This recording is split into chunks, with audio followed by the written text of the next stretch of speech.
Soyez le bienvenu, fidèles téléspectateurs de CSS Télévision, canal studio satellitaire Les Reflets de tout un peuple, la chaîne de la maman nationale, la maman de la nation, maman Excellencia. Ici, c'est votre émission Duel, les grands rendez-vous ici sur la chaîne de la maman nationale. Je suis accompagné ce matin de la grande équipe de cette émission. Nous avons Monsieur Philémon, ça va? L'homme sage de la régie, notre chef régie finale, je vois Monsieur Freddy. Papa Freddy, ça va? Côté réalisation, je vois Monsieur Lazik, la main ingénieuse. Lazik, ça va? Côté son, je vois Monsieur Sacré qui est là. Sacré, ça va aussi? Voilà, derrière la caméra, je vois Monsieur Andrika. Et l'autre, j'ai oublié le nom, ça va venir. Sur ce plateau, je suis avec Maître Rodrigue Ramazani. Il est porte-parole de l'envol, parti cher à l'honorable Délice Essanga, l'homme intelligent de mon pays. Ça, c'est vrai, il est intelligent. Monsieur Rodrigue, soyez les bienvenus. Merci Delphin pour l'invitation et l'honneur que vous faites à mon parti. Je transmets les salutations du candidat président de la République, Délice Essanga, à la population congolaise qui nous suit à cet instant. Et je salue les compatriotes avec qui nous allons échanger autour de questions de la République, dans l'espoir que nous allons mener un débat républicain dans le cadre d'un respect mutuel et voilà. Ok, mais parce que vous avez dit Délice Essanga, il est candidat président de la République, mais quelqu'un m'avait dit, ici au Congo, on ne veut plus les rebelles comme candidats, comme des candidats présidents de la République. On a même cité aussi Délice Essanga comme un ancien rebelle. Vous pensez que ce serait une très bonne chose d'avoir des rebelles comme des candidats? Bon, vous savez, moi j'ai toujours considéré tous ceux qui se sont battus pour l'avènement d'une démocratie, d'une nouvelle république, par les voies des armes. Je ne les ai jamais considérés comme des rebelles parce qu'ils ne se sont pas rebellés contre un pouvoir légitime. Okay. Ils se sont rebellés contre un pouvoir dictatorial. C'était quel pouvoir? C'était quel pouvoir hein? Le pouvoir de Laurent Désiré Kabila. Dans le régime Kabila. Je parle de Laurent Désiré Kabila. Kabila a fait son temps, son père a fait son temps. Le pouvoir de Laurent Désiré Kabila, ils ont pris des armes pour faire entendre la voix de la population, l'intérêt qu'on avait tous pour avoir une vraie démocratie. Et ce combat a donné des fruits. Aujourd'hui, nous avons une constitution parce que la lutte pacifique à l'époque, on doit tous être d'accord que la lutte pacifique ne nous a pas donné cette démocratie. C'est la lutte armée qui nous a amené à ça. Donc moi, je considère tous ceux qui ont fait cette lutte comme des résistants, comme des révolutionnaires, non pas comme des rebelles. Ok, merci. Donc le régime Kabila, c'est un pouvoir des gens qui n'ont pas respecté les normes, en vous écoutant. Alors, de l'autre côté, nous avons la présence de M.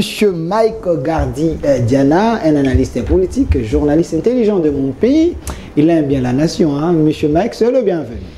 Merci Delphin, je profite pour saluer également le co-débatteur et la grande équipe technique derrière, mais surtout la population congolaise qui suit cette belle émission. Alors, la question d'un diaspora, est-ce que ça serait important d'avoir des candidats présidents de la République, mais les gens qui ont touché aux armes, des rebelles, les gens qui ont les sangs entre leurs mains, est-ce que c'est une bonne chose pour la démocratie ? La démocratie nous interdit aussi de pouvoir établir des jugements de valeur sur des gens sans connaître les mobiles d'une lutte ou encore d'un combat. Si vous on peut tuer dans la démocratie? S'il vous plaît. Si vous me posez la question, je vous dirai d'emblée qu'il y a rebelles et rebelles. Ok. Si vous voulez prendre les choses dans le sens intégral, on considérait M. Laurent Désiré Kabila comme un rebelle, mais pensez-vous qu'aujourd'hui un Congolais peut se regarder en face et dire que c'était un rebelle? Non. Il a utilisé les armes, mais pour une cause noble. C'est ça la différence. Cause noble, chasser Mobutu, c'était cause noble.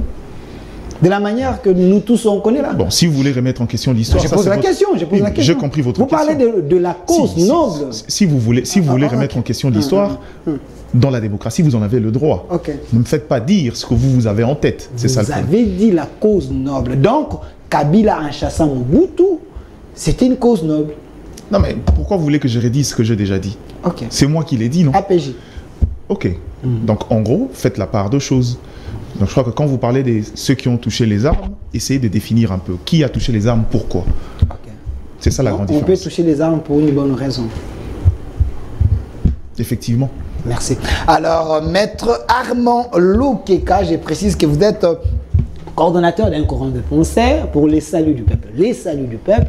Mais vous aimez beaucoup Joseph Kabila, vous l'avez dit ici. Et vous m'avez dit aussi que vous serez candidat président de la République, mais plus les candidats des orphelins. Donc Kabila et Tshisekedi, c'est vos électeurs. Soyez le bienvenu. Merci, monsieur Delphin. Je le dis que il n'y a personne qui n'aime pas Kabila en fait. Quand tu aimes beaucoup insinuer sur l'amour que j'ai envers Il y a personne qui n'aime pas Kabila. Oh, mais Faïlou l'a dit. Faïlou a refusé de coaliser avec Tshisekedi, de venir l'aider parce qu'il y a la main de Kabila derrière Tshisekedi. Faïlou n'aime pas. Il a refusé de s'adapter simplement, mais pas de Kabila qu'il s'agissait. Faïlou aime aussi Kabila. Quelqu'un qui est en retard de l'adaptation ne peut pas impérativement parler de l'amour. Qui est en retard? Fayoulou. Martin Fayoulou. En retard d'adaptation sur le système actuel de choses. Ok. Puisqu'il ne peut pas aujourd'hui devenir chef de l'État en négligeant celui qui est devant. Ok. C'est pratiquement impossible. Ok. Donc autant qu'il n'a pas pris en considération celui qui était devant lui, il ne pouvait pas être président de la République. Ok.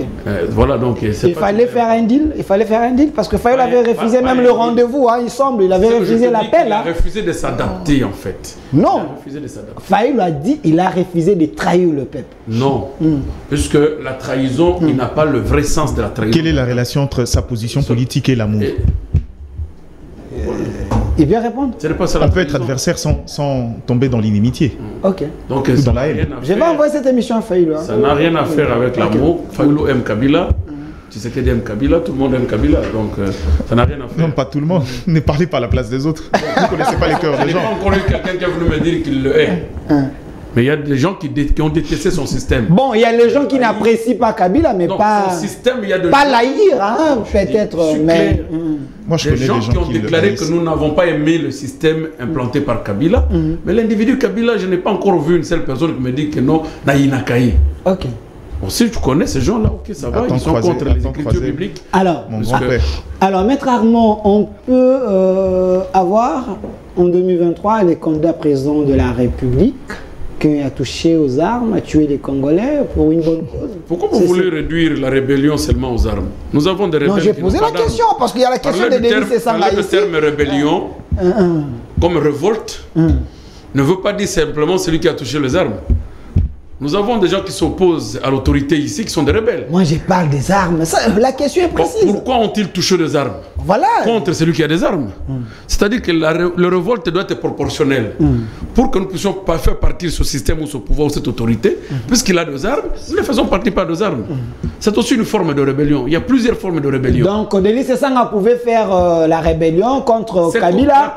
Kabila pouvait le faire contre les lois Mobutu. De la République acceptent que la rébellion, c'est un terme qui est dans les lois de la République. C'est-à-dire on reconnaît qu'un Congolais est sensible de se rebeller, de dire non ou se révolter contre le pouvoir en place, si celui-ci ne correspond pas à ses... Et tuer ses propres frères congolais pour... La mort ne fait pas partie de la rébellion. Ok. La mort ne fait pas partie de la rébellion. Allons-y dans les choses claires. Donc, c'est ça. Il y a des gens qui nous tuent ici dans nos bureaux. C'est ça, Kabila et ils sont éligibles. Non. Ils sont éligibles. C'est ça, Kabila. Mbata. Vous dites Mbata, c'est ça. Mbata, fille du RCD. C'est ça, Mbata. Bemba. Il faut citer tout le monde. Okay. Je dis, dans celle de l'Union sacrée, dans la chaîne des mamans nationales, vous cachez. Non, je pose des questions. Vous l'avez cité, c'est ça. Non, tu l'as cité sur ces sangs rebelles. C'est pourquoi moi je vous demande d'insister sur Bemba rebelle. Je vous demande on avait posé la question de Sessanga, voilà pourquoi je cite son nom. Mais vous avez plusieurs il est digne d'être. Mais je peux te dire, il y a des gens qui ont vraiment le sang de Congolais, ceux qui ont pendu il peut postuler, sa candidature ne connaîtra pas un problème en rapport avec cette rébellion-là. Donc la rébellion n'a rien à faire par rapport à la volonté de diriger son pays. Merci. Et si on y présente des capacités. On peut être compétent mais en étant rebelle. Alors, Monsieur Aristote Ngarim, au cadre du PPRD, parti cher à Joseph Kabila, Kabangé, malgré on dit que Kabila ne vous considère plus, vous les PPRD, mais vous les forcez seulement à revenir. Soyez le bienvenu. Merci très cher Delphin pour cette invitation, pour cette convocation. J'estime que c'est une joie immense de se retrouver ici. Surtout, j'apprécie l'équipe constituée pour ces débats. Je suis fort convaincu, intimement convaincu, que ce sera un débat de haut niveau et nous allons faire un effort d'éclairer le citoyen congolais, premier élément. Deuxième élément, Je suis Aristote Ngarimé, secrétaire national adjoint en charge de la communication et médias du PPRD, porte-parole adjoint du PPRD, parce que puisqu'il n'y a qu'un seul PPRD, de Joseph Kabila Kabange, président national, secrétaire permanent. Jimmy Galas, si j'ai vu Jimmy Galas en train de créer son PPRD là avec les jeunes. Quand on parle de gens sérieux, il ne faut pas toucher de parasites. Vous dites. Quand on parle de gens sérieux, de vrais militants du PPRD, il ne faut pas toucher des parasites. Certains sont venus au PPRD en 2018. S'il vous plaît, je parle des choses sérieuses. Dans les opportunistes. Je parle des choses sérieuses. Je porte la voix du PPRD. Je suis un officiel. Raison pour laquelle je vous dis que le parti de Joseph Kabila, puisqu'il n'y a qu'un seul parti, ainsi qu'Emmanuel Ramazan Shadari, nous sommes errés.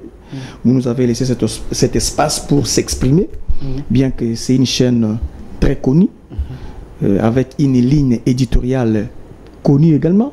Mais merci de nous avoir accepté pour changer le candidat naturel du PPRD.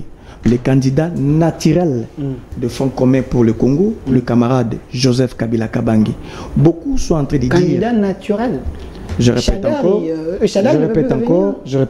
le candidat, je répète encore, le candidat naturel du PPRD, le candidat naturel du Front commun pour le Congo, c'est le camarade président national Joseph Kabila Kabange. Le Front commun existe encore? Beaucoup sont en train de dire, de pérorer de gauche à droite, Kabila a laissé le pouvoir, Kabila il est dans les affaires, Kabila ceci, c'est parce qu'ils ne sont pas au PPRD. C'est parce qu'ils ne vivent pas, ils ne voient pas ce que nous sommes en train de peaufiner en interne. Je peux vous dire, Kabila n'a pas laissé le pouvoir, n'a pas laissé la politique. Kabila veut encore revenir. C'est ça son désir le plus ardent. Kabila veut revenir ou vous forcez Kabila à revenir? Il y a une nuance. Parce que je vous le dis. Ferdinand Kambere a confirmé ici. J'étais avec lui. Shadari vous le dit sans arrêt. Et je confirme encore. Joseph Kabila Kabange veut revenir au pouvoir. C'est ça la position du PPRD. Qu'est-ce qu'il n'avait pas fait? S'il revient, il peut continuer à faire. Parce que 18 ans, on estime que c'est déjà beaucoup. Kabila avait tout le temps de faire les choses qu'il pouvait. D'abord, Kabila a respecté la Constitution. Il a consommé ses 2 mandats. Il s'est retiré. Il a respecté la Constitution. Il y a eu une passation civilisée du pouvoir. Un président sortant et un président entrant. Donc, ce chapitre, c'est déjà fermé. On n'en parle plus. Maintenant, il revient comme un citoyen normal. Il peut encore repostuler. Il peut encore postuler, allais-je dire. Il peut encore être candidat président de la République. Donc, Joseph Kabila Kabange, avec son parti politique, nous avons essayé de revoir nos projets de société, revoir nos idées, revoir nos programmes. Et Joseph Kabila Kabange est le porteur de ces programmes, le porteur de ces différentes visions que nous avons conçues en CDPPRD. Et c'est lui notre candidat. Je ne mâche pas le mot. Donc, au sein du PPRD, il n'y a pas la relève. Kabila Kabange est le candidat naturel du PPRD. Le parti ne peut pas exister parce qu'il y a des professeurs. Mais en 2019, en 2018, Kabila n'était pas candidat. Il y a eu Emmanuel Ramazan Shadari. Emmanuel Ramazan Shadari n'avait pas démérité pour être président de la République. Il n'avait pas démérité. Il avait échoué quand même. J'étais dans son équipe de campagne, j'ai sillonné le Congo. Je peux vous dire qu'il n'a pas démérité. C'était une volonté politique. Il y a eu ce qu'il y a eu. Il s'est retiré. Et Joseph Kabila Kabange est notre candidat président de la République. Alors, pas de problème, monsieur Aristote Ngarimé, mais vous n'avez pas répondu. Bon, c'était pas une question, mais j'ai suivi Ramazan. Ici a dit que l'honorable Sesanga avait fait la rébellion contre... La lutte armée. Parce que je vais placer un mot. Parce que vous parlez trop de l'honorable Sesanga. Moi, je pense que Delphin, c'est au peuple de juger, d'apprécier. Contre le régime Kabila. S'il faut baisser le bretelle de l'honorable Sesanga, c'est au peuple de trancher. Il a ses bretelles, il a ses ambitions comme acteur politique, c'est normal, mais il faut qu'il soit évalué par le peuple. Ce n'est pas à nous ici de dire Sesanga sera candidat ou il est... D'ailleurs, on n'a pas cette compétence, cette qualité. Moi, j'estime qu'il faut qu'il soit évalué par le peuple. Merci. Alors, j'aimerais ouvrir ces débats. On va parler de la proposition de la loi Tchani, mais j'aimerais quand même, avant qu'on y entre, je vais revenir vers vous, M. Ramazani. Je donne la parole à M. Mike Gardidiana. Oui, nous voulons que le Congo soit dirigé. Donnez-moi la photo de Noël Tchani ou de Kadima ou de la CENI. Tout dépend de vous.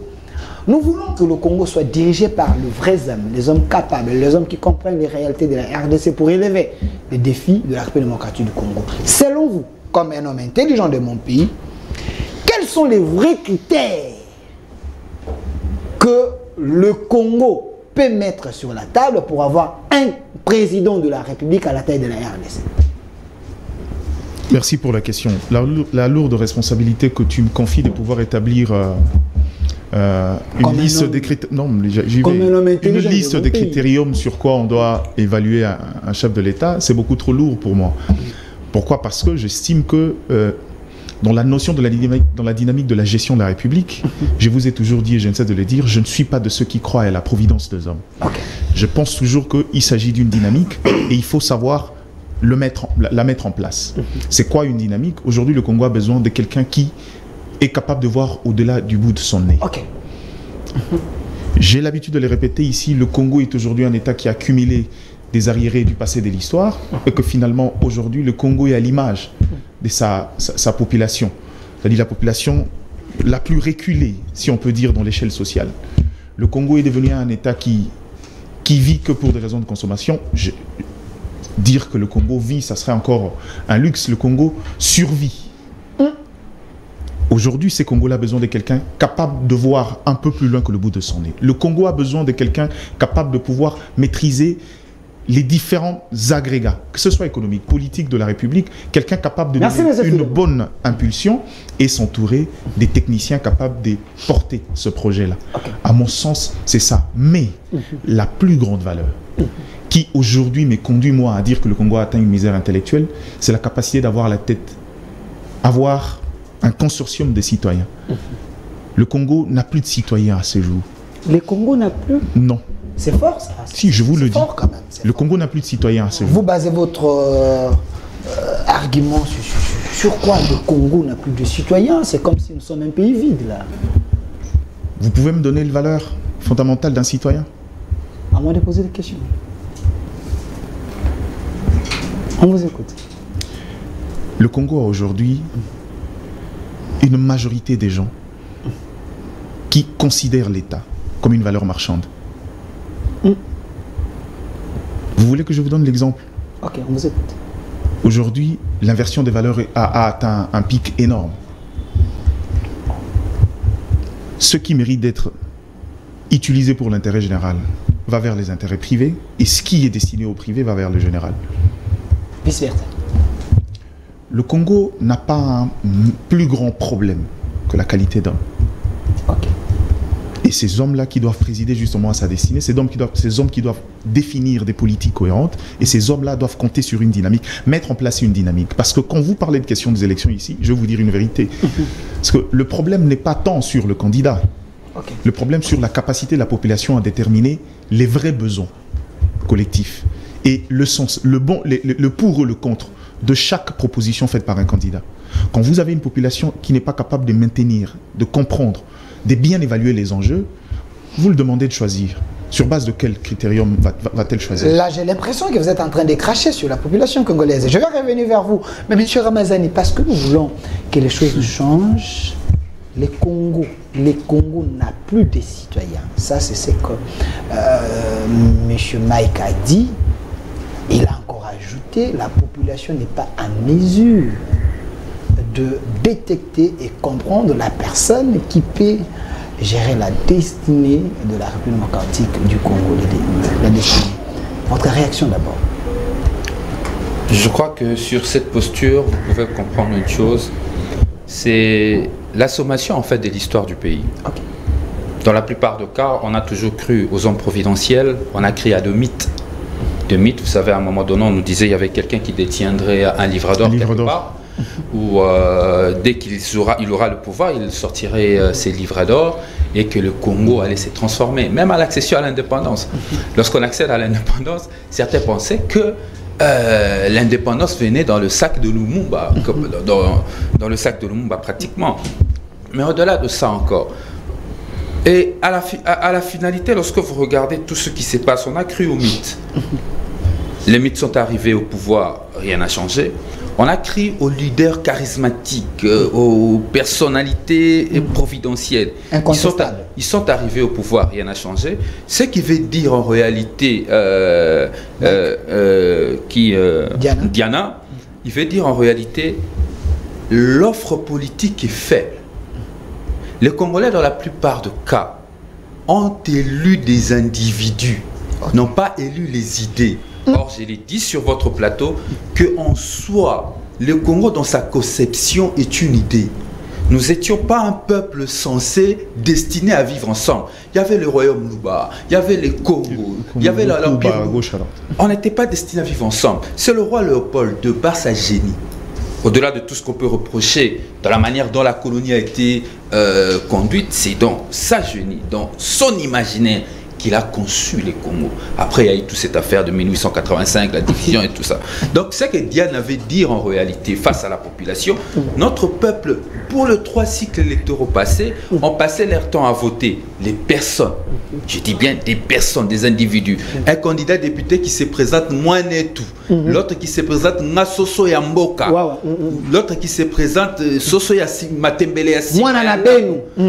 En réalité, il n'y a pas d'offre politique qui a été proposée à ce Congolais. Et la question qui se pose maintenant, face à ces cycles électoraux, après 4 ans, après 4 cycles électoraux, quel est l'enjeu que nous avons aujourd'hui? L'enjeu aujourd'hui, ce n'est pas choisir des hommes providentiels, ni des mythes. L'enjeu aujourd'hui, c'est d'être derrière une idée, derrière une politique construite, bref, une offre politique à donner à la population. Que cette population élise en réalité un projet. Raison pour laquelle moi, mon parti, on a fait sens contraire. Parce que nous sommes basés sur les idées. Nous avons un candidat président de la République que nous ne mettons pas trop en avant. Nous mettons en avant les projets dénommés la refondation du Congo avec 5 axes. Nous proposons aux Congolais, pas l'homme c'est ça, nous proposons aux Congolais un projet politique. Que le Congolais adhère à ce projet politique, la refondation du Congo, en vue de transformer la société et de répondre aux failles de la gouvernance actuelle. Il y a de failles. Nous critiquons Tshisekedi, mais l'envol va au-delà de critiques de Tshisekedi. Nous proposons une alternative. Nous disons, nous sommes une alternative. Nous amenons un projet, la refondation du Congo aujourd'hui, et la refondation du Congo qui est en fait la solution aux problèmes que vous connaissez aujourd'hui. Hier, on a voté Félix Tshisekedi. Il est arrivé au pouvoir sans projet, sans planification, et nous avons tous les problèmes que nous avons. Et aujourd'hui, l'envol vous apporte d'abord un projet. Après le projet, nous allons arriver à la programmation. Nous allons vous présenter un programme de gouvernance, timing d'exécution ou source de moyens, comment nous allons l'appliquer. Alors, merci M. Rodrigue Ramazani. Mais M. Armand Keka, j'ai l'impression que les gens qui sont en train de nous suivre, ils sont dans la confusion. Quand M. Ramazani dit, on a voté l'individu, pas le projet, pas le programme, mais tous ces candidats, ils ont eu à présenter quelque chose à la population. C'était quoi? C'était des projets, c'était des programmes, c'était quoi? En principe, ça c'est une problématique qui pose de sérieux problèmes. Ça touche même l'avènement de la démocratie dans des pays où il y a une masse d'illettrés ou de personnes moins informées.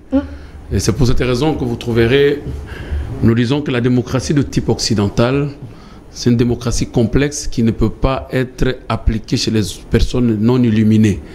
Puisque c'était fait pour des personnes, des Illuminati, des personnes qui ont, comme mon ami a parlé, qui voient plus loin que le bout de leur nez, des personnes qui ont un génie titulaire, c'est-à-dire ils ont des attitudes qui voient plus loin. C'est pourquoi vous voyez aujourd'hui nous envions la dans les gens qui anticipent la réalité. Nous voyons la démocratie ailleurs, on dit non, c'est une belle démocratie, mais ici chez nous, non. La démocratie ne serait pas venue au format occidental, serait peut-être venue au format authentique pour parler d'une élection locale de sens beaucoup plus lié, où ma mère qui n'a pas un diplôme de licence ou de graduat peut comprendre qu'est-ce qu'on attend par l'élection.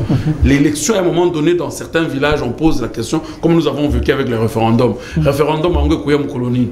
Donc les gens demandaient le référendum, était une personne qui viendrait visiter les gens. Vous comprenez? Après, ils ont compris que non, ça n'était pas un individu comme le Secopère passait pour tuer les écoles pendant le temps de Mobutu, mais c'était en fait une forme d'élection où la personne devrait s'exprimer devant une situation qu'elle ne comprenait absolument rien. Voilà ce que je dis. Donc nos députés comme nos dirigeants ont un problème puisque nous sommes en train de subir une démocratie mal assimilée. Comme mon ami l'a parlé, j'ai aimé, puisque quand vous amenez un tel système démocratique devant une population moins informée, les conséquences, c'est qu'il y a un sérieux problème de choix. Ils ne savent pas qui choisir. Ils choisissent le tribut, ils choisissent la langue, ils choisissent la proximité, ils choisissent le gain ou tantôt l'apathie que quelqu'un peut créer. Non, Naza, moi, Nanabino, et pitié de moi. Ça devient un élément subjectif. Donc ça devient totalement hors le fond qui devrait donner un crédit au pouvoir, puisque le pouvoir qui émane d'un peuple, ce pouvoir doit d'abord être jugé par le peuple lui-même. Mais il y a un très mauvais jugement qui se fait et le peuple lègue ce pouvoir avec difficulté, avec méconnaissance. Raison pour laquelle le retour du pouvoir pose un problème et nous condamnons, nous qui avons des petites informations, nous disons à ceux qui ont reçu ce pouvoir que vous dirigez mal puisqu'ils n'ont aucune charge derrière, ils ne savent pas comment retourner. Peut-être ceux-là aussi, ils sont moins informés, mais ils ont reçu le pouvoir puisqu'ils sont membres de famille. Voilà, c'est le débat qui va même nous faire arriver dans la proposition du dessin que je vois en face de moi. Je vais revenir vers vous. Alors, M. Christophe Ngarimé, c'était la première question par rapport à la proposition entamée, la proposition de loi de Noël Tchani. Qui est celui-là qui peut être comme l'ange de la République pour sauver la RDC là où le pays se trouve? L'homme doit être comment? Merci, très cher journaliste. Je pense qu'il faut éviter de pleurnicher. Il faut s'assumer. Il faut faire face à son destin. C'est dans des crises qu'on détecte des grands hommes. C'est lorsqu'il y a un chaos que les grands hommes se démarquent pour dresser une ligne de conduite. Nous n'allons pas inventer l'homme congolais, mais nous pouvons recréer ou refonder l'homme congolais. On ne doit plus inventer. Il faut d'abord noter que le Congo accède à l'indépendance en 1960. On comptait à peine 8 universitaires. Il n'y avait pas assez d'élite. Il y avait à peine 8 universitaires. Parce qu'il y a un principe sacro-saint qui dit pas d'élite, pas d'ennui. Les colons avaient cette vision de former les auxiliaires. Former des auxiliaires, des gens qui sont préparés, formés pour de sales besognes, tout ça, secrétaire. On ne forme pas des élites. Contrairement à d'autres pays comme le Sénégal, je dirais même Côte d'Ivoire, où on formait les élites. Mais ici, ce n'était pas le cas. Donc le Congo accède à la souveraineté nationale et internationale. On n'avait pas d'élite. Il n'y avait pas des gens, en effet, outillés, possédant une vision de la gestion de la chaise publique. Il faut voir ce qui s'est passé en 1960 jusqu'à 1965, des crises, des rébellions, des désordres, un premier ministre qui révoque un président de la République, qui révoque un président, de telles scènes. Ce qui révèle à dire qu'il y avait un sérieux problème de casting d'hommes. Nous avons voulu avoir cette indépendance, mais il n'y a pas les hommes capables pour en effet assurer le destin. Premier élément. Est-ce que 62 ans après, 62 ou 61 ans après, devons-nous continuer à pleurnicher, dire qu'il n'y a pas d'hommes? Devons-nous dire qu'effectivement il y a une crise d'hommes? Oui, il y a crise d'hommes, mais ce qu'il faut noter, même s'il y a crise d'hommes, le grand leader se démarque lorsqu'il y a crise, lorsqu'il y a un problème. C'est alors qu'on détecte que ce monsieur peut amener la République dans une nouvelle direction. En effet, le premier élément qu'il faut noter, c'est le leadership. Ce n'est pas la foule en soi qui gère, bien qu'on parle de la démocratie, le pouvoir du peuple par le peuple et ainsi de suite. Mais il faut un leadership éclairé au sommet pour drainer la foule. C'est celui-là qu'on a besoin. Le leadership, il faut éviter l'autoflagellation. Mais il faut plutôt travailler sur un leadership éclairé, fort, pour amener les autres. Nous avions connu à un certain moment, certes le passé de notre pays est sombre, mais il y a des périodes, il y a des séquences où nous devons apprécier que nous avons connu tel leader, il a dirigé le pays dans telle direction. Donc évitons l'autoflagellation, travaillons sur un leadership éclairé. Et de tels hommes peuvent ressortir, on peut le retrouver aux milliers de Congolais. Est-ce que nous avons un problème de capital humain? Est-ce que le Congo a un problème de ces ressources-là? C'est la part de choses entre problème d'homme et problème de capital humain. C'est deux nuances qu'il faut. Je vais vous donner la parole. C'est pourquoi je joins ma voix à celle de Armand, quand il a évoqué cette question. Il faut former l'homme congolais, faut former, je suis d'accord. Donc il y a manque. Justement, il faut. Je parle de former l'homme congolais. Donc il y a manque. Justement, c'est une chose. Mais n'oubliez pas le principe que j'ai évoqué ici. Lorsqu'il y a une crise, c'est alors qu'on détecte des grands leaders. Les gens qui se démarquent. Les grands leaders se démarquent lorsqu'il y a une crise. On sait détecter celui-ci, c'est vraiment un grand leader. Bien qu'il y ait une crise, mais il s'est démarqué, il a conduit le peuple autrement. C'est justement ce que j'étais en train de dire. Mais je crois qu'il faut refonder l'homme congolais, il faut retravailler l'homme congolais, il faut la conscience nationale, il faut le patriotisme, il faut le nationalisme, il faut travailler tout ça comme un package, en fait, de présenter un homme capable pour la République. Merci, M. Aristote Ngari, mais au cadre du PPRD, parti cher à Joseph Kabila. On parle de la proposition de la loi Tchani, on en parle. La matière a été retenue, et cette matière sera discutée au mois de mars ici. Cette proposition crée trop de divergences sur la toile et dans l'opinion, on en parle. Monsieur Mike Gardidiana, est-ce la proposition de la loi Tchani, cette proposition est contre la démocratie? Bon, je crois que vous aimez beaucoup trop la démocratie, vous pensez que c'est un package où il faut tout mettre dedans, mais je suis de ceux qui estiment que la liberté de proposition fait partie des éléments aussi, à mon sens, fondamentaux dans la réflexion d'une nation. Il n'est pas mauvais de pouvoir réfléchir. Le problème, c'est que le postulat de départ qui conduit à cette réflexion, c'est qu'aujourd'hui, la République démocratique du Congo se retrouve dans une situation où le gros de son malheur, entre guillemets, viendrait de l'infiltration et des étrangers qui ont pris presque place dans les différentes institutions et qui œuvrent pour, non pas pour l'intérêt de la République. C'est un postulat aujourd'hui que beaucoup d'entre nous sur ce plateau, à moins que je me trompe, pourraient confirmer.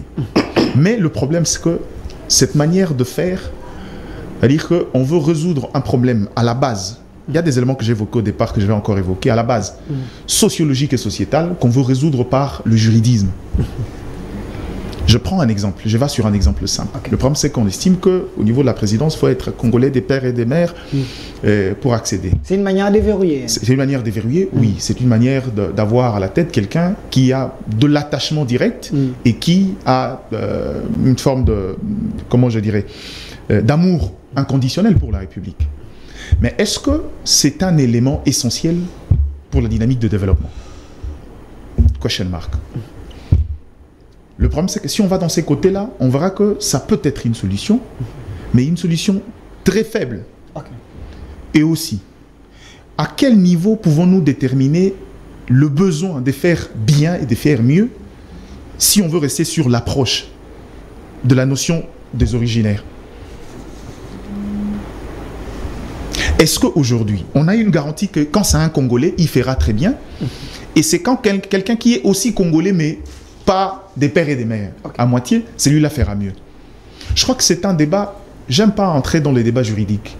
Les juristes vont entrer certainement, mais à mon sens, je crois qu'on tente de corriger un problème à la base sociologique par les questions de droit. C'est quoi? Travailler sur la nature de l'homme dont on parlait ici. Quelles sont les valeurs d'un homme d'État? Quelles sont les valeurs de la République? L'éducation des nations. Le Congo a tellement de déficit sur ces terrains-là que seul le Congolais se retrouve face à des situations où il suffit de mettre un peu dans ses poches pour pouvoir retourner Kazakh contre la République. Ça, c'est un problème structurel. Que ce problème qu'amène la proposition loi Tchani pourra peut-être pas résoudre. Je me permets de le dire ainsi. Mais c'est un bon départ pour les autres. C'est ce que je dis. C'est un bon départ. Vaut mieux commencer. C'est ce que je dis. Laissez-moi finir. Ça veut dire que c'est un débat qui vaut son pesant d'or au regard de la réalité actuelle. Mais maintenant, la question, c'est dans les détails de cette proposition de loi. C'est là où ça pêche un tout petit peu.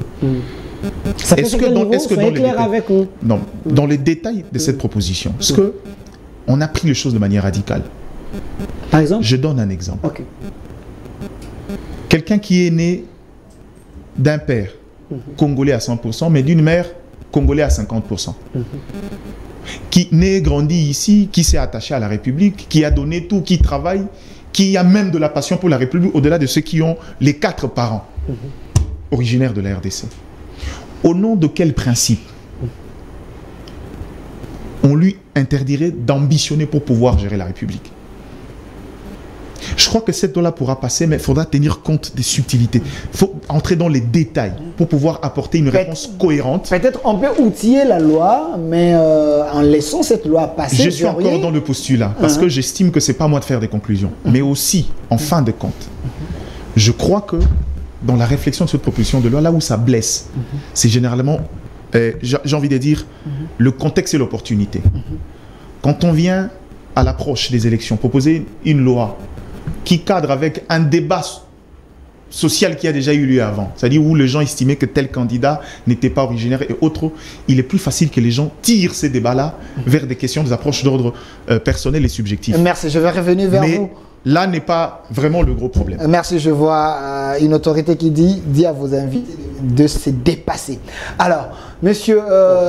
Mais c'est pas ce que nous faisons. S'il vous plaît. Monsieur... en fait, la notion du dépassement chez les gens, c'est qu'il faut que chacun de nous parle politiquement. Monsieur Rodrigue Ramazani, est-ce vrai, cette proposition de loi de Noël Tchani, comme les autres le disent, cette proposition est contre même la vraie démocratie?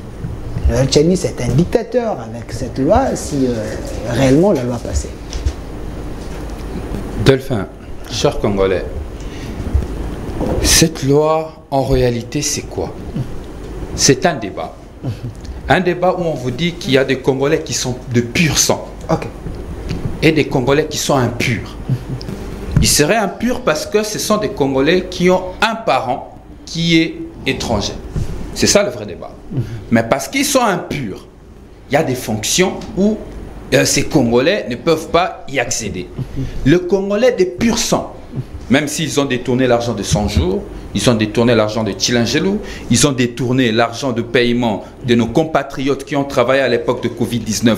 Jusqu'aujourd'hui, je les écoute, ils sont en train de réclamer, ils prennent l'argent qu'il faut construire des routes, des écoles, ils mettent dans leur poche, mais parce qu'ils sont quand même des Congolais de pur sang. Nous pouvons les admettre. C'est une loi nazie. Et je dirais loin. En fait, c'est que je comprends ce débat avec ces régimes. À un moment donné, le président de la République nous avait promis de faire de ce pays une Allemagne d'Afrique. Ah oui, c'est un souhait. Après évaluation, nous constatons que nous ne sommes pas devenus l'Allemagne d'Afrique. Certainement, le régime veut nous léguer aujourd'hui l'Allemagne d'Hitler. Vous dites l'Allemagne d'Hitler. C'est ça que le régime veut nous léguer, à défaut de nous donner l'Allemagne d'Afrique. Tu sais que c'est un démocrate. Il est de l'UDPS. C'est un débat. Non, écoutez, c'est un débat du régime, c'est un débat de l'Union sacrée, porté par un député de l'Union sacrée, boutiqué. Vous voyez, mais M. Tchani, là, qui maîtrise que les chiffres, vous rédigez une proposition de loi. C'était un professeur. Bon, écoutez, je ne vais pas entrer dans ces considérations-là. Je vais vraiment vous dire que techniquement, politiquement, on vous dit de se dépasser. Ça a été travaillé dans le laboratoire de l'Union sacrée. Donc c'est un débat politique porté par la majorité au pouvoir. Maintenant, c'est quoi le problème de cette loi? La question a été mal posée pour résoudre le problème. La question en réalité, lorsque vous suivez le débat, d'abord, ça pose la question de la pureté des sangs, déjà très indécent et inexpliqué. Deux, ça porte les débats sur la loyauté d'un citoyen envers son pays. Est-ce que la loyauté d'un Congolais se mesure sur base du fait d'être de père et de mère? Est-ce qu'il n'y a pas eu dans ce pays des Congolais de père et de mère qui ont trahi? Je ne citerai pas les noms, allez lire les rapports du Conseil de sécurité des Nations Unies où on vous cite des généraux de pères et de mères qui ont vendu des armes à Kunda Batouare. Des Congolais, des pères et des mères. Mais on vous dira aussi dans ce pays qu'il y avait un Congolais qui était impur, selon Noël Tchani, un Congolais impur, qui a donné sa vie pour la République démocratique du Congo. Il y en a plusieurs. Vous estimez qu'un Congolais, j'irai même loin, un Congolais par acquisition, qui vient au Congo plusieurs années, il implante des entreprises, il engage des Congolais, il paye des Congolais, il est moins patriote, il est moins amoureux du Congo et des Congolais qu'un Congolais qui a détourné l'argent pour payer ses compatriotes du Covid-19. Jusqu'aujourd'hui, ce dossier reste lettre morte parce que c'est quelqu'un du régime. Arrêtez des débats. Si on tire les tiroirs, il y aura des cadavres partout. Mais c'est pas fini. Ici, j'aborde maintenant les niveaux information. Les niveaux information, parce que nous avons des structures de base Qu'est-ce qui nous reporte sur terrain après plusieurs rapports reçus au regard de cette loi avant que mon parti prenne position? Vous savez qu'est-ce qui se passe par exemple dans certains villages aujourd'hui? Qu'est-ce qui se passe? Vous avez un chef de village qui est, par exemple, il est de chez moi, du Bandundu, à Mabunda chez moi. Il a épousé une dame Luba, n'est-ce pas? Ils ont un enfant. Mais on dit maintenant à ces chefs coutumiers que tu ne peux pas léguer le pouvoir ancestral à ton enfant parce qu'il n'est pas des pères et des mères de chez nous. Vous voyez, en fait, le problème de ces débats avec M. Tchani, c'est quelqu'un qui voit le Congo à la limite de Gombe jusqu'à Kingasani. C'est ça que vous pensez? Oui. Il voit le Congo à la limite de Gombe jusqu'à Kingasani. Il ne se rend pas compte du danger que ces débats peuvent apporter dans notre société. On nous dit, est-ce que vous avez déjà eu à lire l'histoire de certains pays? Nous ne sommes pas les premiers. Il semble qu'il y a un pays ici en Afrique, vous prenez l'Égypte ou la le Maroc, Tunisie, la Tunisie, pas l'Égypte. Cette loi existe. Hein, nous ne sommes pas les premiers si on adopte la loi. C'est mimétisme de mélange. Je suis aussi M. Tchani Etsing, sortir des exemples à contre-courant. On n'a pas la même histoire. Je me souviens directement d'une phrase dans l'ouvrage du professeur Ndaïwel, l'histoire générale du Congo. Il dit le Congo est une sommation d'une histoire particulière et donc qui se ressemble à plusieurs combats qui n'ont jamais abouti et que ceux qui gouvernent recyclent les passés, le mauvais côté de notre histoire pour le remettre sur la surface. Attention, nous avons notre histoire. Rappelons-nous qu'il y a eu plusieurs assises dans ce pays pour trouver la paix. Je crois il y a l'assise de Fall Victoria en Afrique du Sud, il y a l'accord de Lusaka, il y a le Sun City, il y a le Sun City ensuite. Dans tous ces accords, vous savez quel était le nœud du problème? C'était la question de l'accession au pouvoir et de l'exclusion des Congolais. Donc, lorsque vous allez puiser dans l'histoire de la Tunisie, qui n'a pas connu le même problème que nous, vous faites fausse route. Nous, notre problème ici, plusieurs personnes ont eu le courage de prendre des armes parce qu'ils se sont sentis, exclus dans la gestion de la chose publique, deux, parce que leur nationalité posait problème.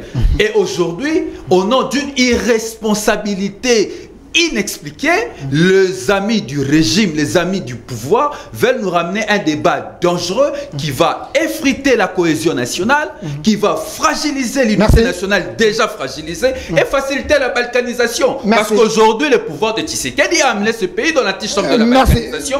Nous avons de sérieux problèmes à résoudre ici. Il ne faudrait pas ressasser le passé du mauvais côté et venir les jeter au sein de la nation. Nous disons ceci, avant d'entrer dans les aspects techniques qui j'entrerai après, sur le plan politique, ce débat est impropre à la consommation congolaise. Les Congolais, s'ils veulent que ces pays demeurent unis, évitons ces débats de l'union sacrée amenés dans le souci de nous donner l'Allemagne d'Hitler, qui n'ont pas pu nous donner l'Allemagne d'Afrique. Merci Maître Rodrigue Ramazan, j'aimerais lire un message. S'il vous plaît, Monsieur Delphin, pour ces castings d'aujourd'hui, je suis vraiment heureux de suivre le jeune de mon pays en train de défendre la nation comme ça. Il y a des futurs candidats présidents sur ton plateau. C'est lui qui dit qu'il se dépasse. Qu'est-ce que lui comprend par les dépassements? Alors, Maître Armand Lokeka, est-ce cette proposition de loi énerve notre Constitution? Nous avons 229 articles dans la Constitution. Il y a ceux qui pensent que la loi est anti-Constitution. Oui, justement, j'adopte l'analyse communicationnelle et tenter de l'information de mon confrère en face, d'un vol, au regard de cette proposition qu'on attribue faussement à M. Tchani. Faussement à M. Tchani. C'est le 17 il a fait porter ça. Non, je dis bien, qui n'a pas qualité de quitter son pays et venir proposer une loi qui doit porter son nom dans un pays étranger dont il n'a plus la nationalité. Parce que Tchani, c'est un Américain. C'est un Congolais. S'il vous plaît, laissez-moi partir que partant de l'initiateur, il est étranger. Il est étranger pour autant que dans un dossier que lui connaît, il me regarde comme tu lui as demandé de me regarder, il a un dossier judiciaire. Il regarde l'émission. Il a un dossier judiciaire et dans ce dossier-là, il a déposé ses documents avec son fils comme Américain. Des télégrammes de son ambassade qui les gère, qui avait adopté l'enfant dont il a fait enregistrer comme Américain, se trouve dans le dossier judiciaire. Moi, Congolais, je ne peux pas aller enregistrer mon enfant comme Américain chez les Américains. Donc, c'est un contraste. Il ne peut pas, il n'a pas qualité. Deux, en dépit de l'analyse politique que nous avons, que mon ami a conclu que c'est impropre, Juridiquement, nous disons que cette loi, nous avons une procédure de contrôle de conformité à la Constitution, où on parlerait de l'inconstitutionnalité ou de la constitutionnalité de loi. Et que, en dépit du contrôle a priori que doit subir tout contrôle de la constitutionnalité, nous portons une analyse en disant que ce projet ne peut même pas faire objet du débat. Comment ça? À l'Assemblée nationale, pour autant. Mais le bureau a adopté cela. Ça touche la question de la souveraineté, qui est réglée à l'article 5 de la Constitution. Et cette question de la souveraineté, c'est autant qu'on reconnaît à un Congolais qui détient une carte d'électeur d'exercer le droit politique et civique. Altedon, on parle est éligible et est électeur. Et c'est la question de la souveraineté, dont on reconnaît à un peuple qui doit être éligible, tout Congolais qui détient une carte d'électeur, il est électeur et est éligible. Et il arrive encore que ça touche la question sur les verrouillages de l'accession à certains postes que lui, dans sa loi, appelle poste de souveraineté. Je ne sais pas. S'il y a quel poste qui n'est pas souverain dans ce pays? Non, il y a certains postes, le poste de commandement. S'il vous plaît. Alors, évitons de parler de la souveraineté, parler de poste de commandement. Puisque la question de la souveraineté est définie dans l'article 5 de la Constitution, article 6 de la Constitution, où on reconnaît à un peuple cette souveraineté-là, et non à un individu. La souveraineté n'est pas reconnue à un individu, mais plutôt au peuple. Relisez la Constitution. Mais ici, la souveraineté, selon Tchani, devient une souveraineté personnelle. Même le chef de l'État ne nous arrache pas notre souveraineté du peuple que nous avons. Nous lui avons délégué pour nous gérer. En respectant la souveraineté qui est reconnue dans la Constitution.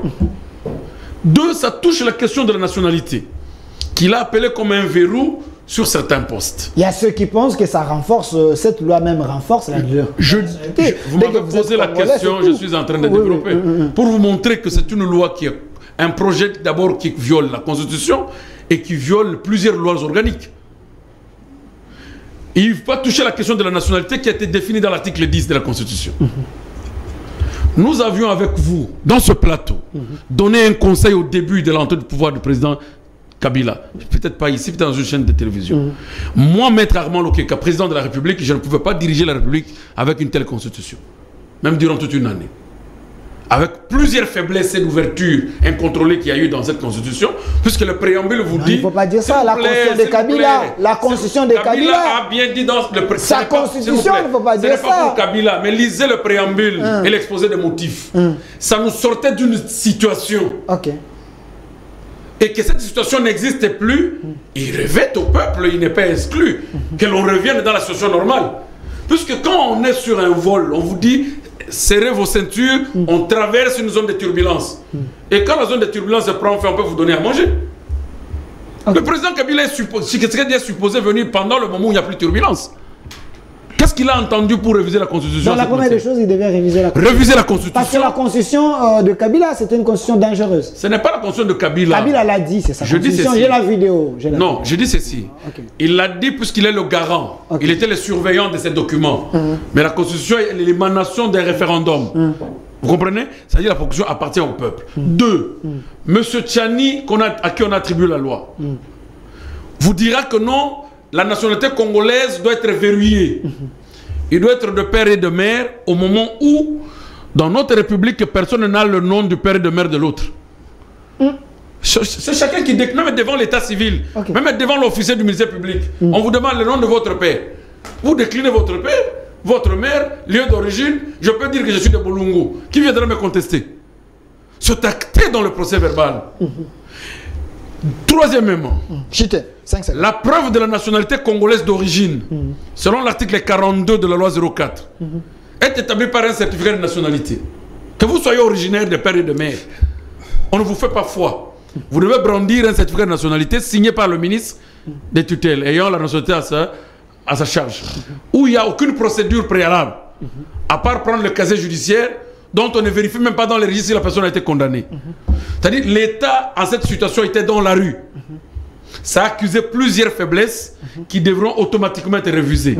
Autant donné que le pouvoir n'a pas pu réviser et que se trouvant en difficulté conformément à l'article 219 de la Constitution, puisqu'il y a un état de siège dont on ne peut même pas toucher la Constitution, Ils veulent maintenant faire une loi qui précède la révision constitutionnelle en torse devant tout scientifique et juriste que je mets en cause. Merci, je veux... Une loi organique n'amène pas la Constitution à se conformer à elle, mais plutôt elle doit se conformer à la Constitution. Merci, Maître Armand Loketa. Cette loi, en examen, sur le plan de droit, peut aujourd'hui, au moment où je vous parle là, subir une requête de contrôle a priori. Devant le juge constitutionnel, ça ne peut pas passer. Merci. Alors, M. Aristote Ngari, mais il y a autant de questions ici, les gens vous lancent des questions.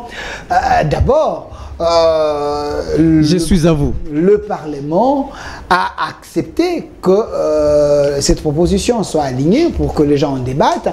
Maître ici dit cette loi ne pouvait même pas être alignée parce que c'est anticonstitutionnel. C'est anticonstitutionnel, voulais-je dire. Est-ce au Parlement, il n'y a pas assez de juristes pour essayer de voir avec les manettes de la loi, dire que ça ne peut pas passer. De deux, quel est le bien fondé de cette loi? Parce qu'on dit que Kabila a fait en sorte que cette constitution soit votée de 2006 et cette constitution est dangereuse. Il faudrait verrouiller maintenant par rapport à cette loi. Maître Armand l'a dit aussi, la Constitution ne pouvait pas gérer les pays même pendant une année. Je fais un effort de réfléchir comme un intellectuel. Okay. Je suis en califourchon entre la politique et l'intellectualisme. Okay. Je crois que ces débats méritent de faire l'objet d'un débat beaucoup plus intellectuel. De un, ce qu'il faut retenir, c'est un débat nauséabond qui pousse à vomir. C'est de la tricherie intellectuelle. C'est comme si vous mettez les curseurs sur un mauvais bouton et vous voulez obtenir un résultat positif. En réalité, Noël Tchani, c'est un homme à extirper dans la société, à extirper dans ces débats. C'est un homme à écarter parce qu'il est porteur d'un débat nauséabond. Et je vais démontrer. C'est un intellectuel qui réfléchit à haute voix. Je pense qu'il doit d'abord se démarquer dans son domaine de prédilection. Un jour, il m'a laissé entendre qu'il avait un plan Marshall pour sauver la République. J'aurais souhaité qu'il puisse se démarquer d'abord dans son domaine de prédilection, comme un économiste. Voter pour faire des propositions pour élever notre économie. De l'économie à une loi éminemment politique qu'il ne maîtrise presque pas, parce que je dis que c'est un homme très dangereux. Noël Tchani, c'est un homme très dangereux. Et il sera comptable de tout ce qui va arriver à la République. Noël Tchani sera comptable de tout ce qui va arriver à la République.